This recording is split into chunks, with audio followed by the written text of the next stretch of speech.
is Mrs. Comiskey, and I'm the librarian at Lewiston Porter Intermediate Education Center.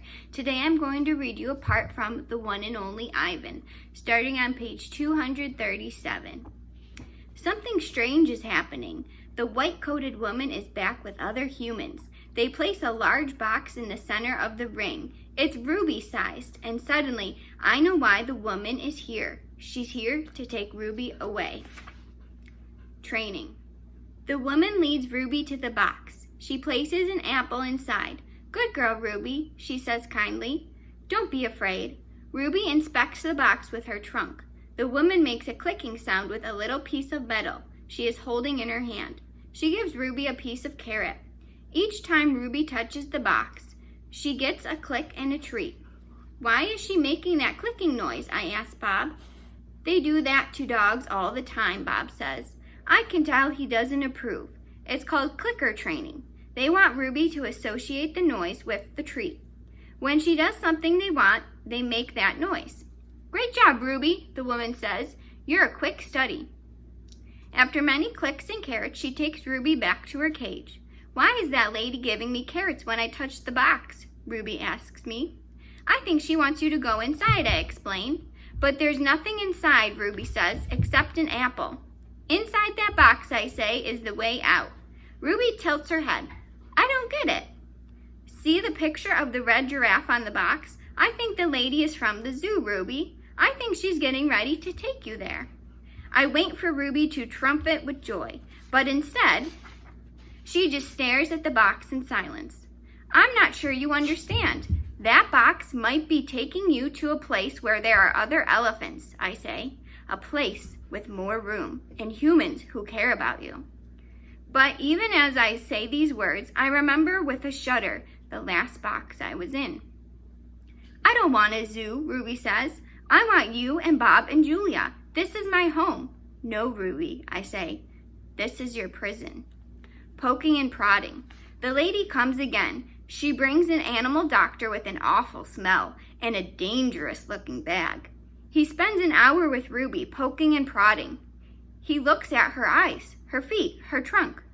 When he's done with Ruby, he enters my cage. I wish I could hide under, not tag like Bob.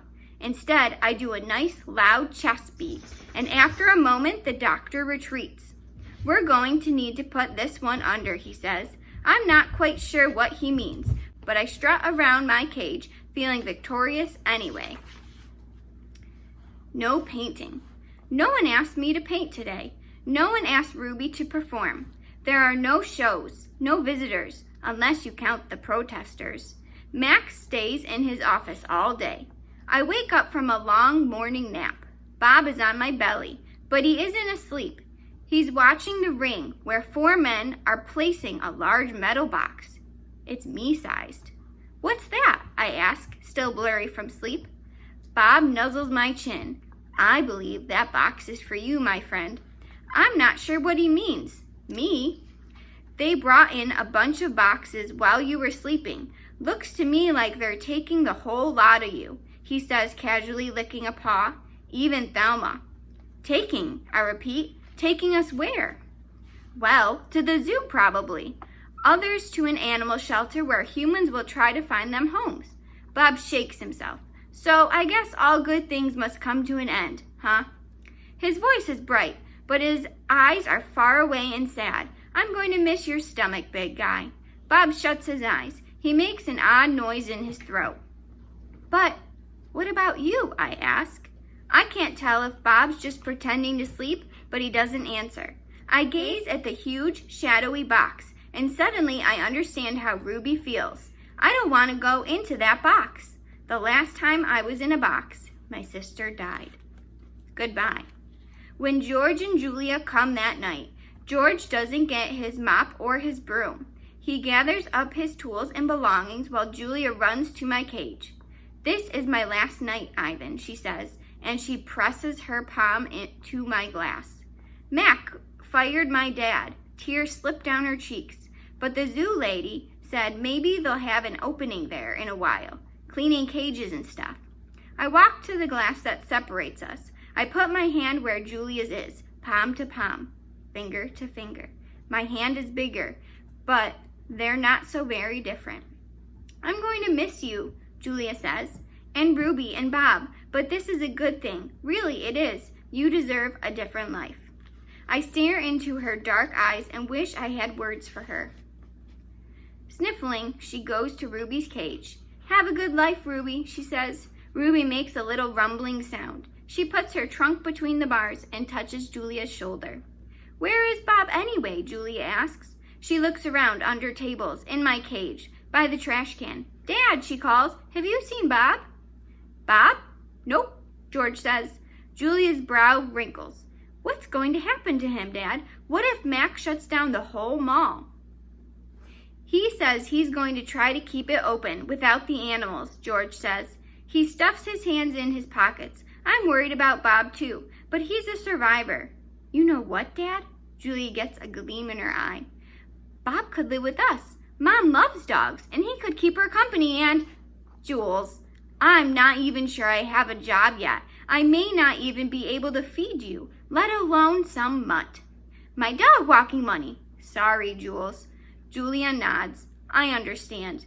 She starts to leave, then runs back to my cage. I almost forgot. This is for you, Ivan. She slips a piece of paper into my cage. It's a drawing of Ruby and me. We're eating yogurt raisins. Ruby is playing with another baby elephant, and I'm holding hands with a lovely gorilla. She has red lips and a flower in her hair. I look, as I always do in Julia's pictures, like an elegant fellow. But something is different about this drawing. In this picture, I'm smiling. Click! The door to my cage is propped open. I can't stop staring at it. My door. Open.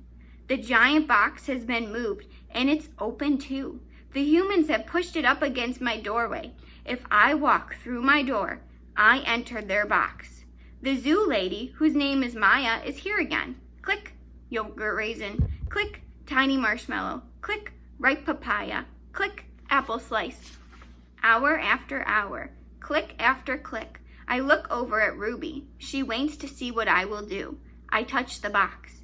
I sniff the dark interior, where a ripe mango awaits. Click, click, click.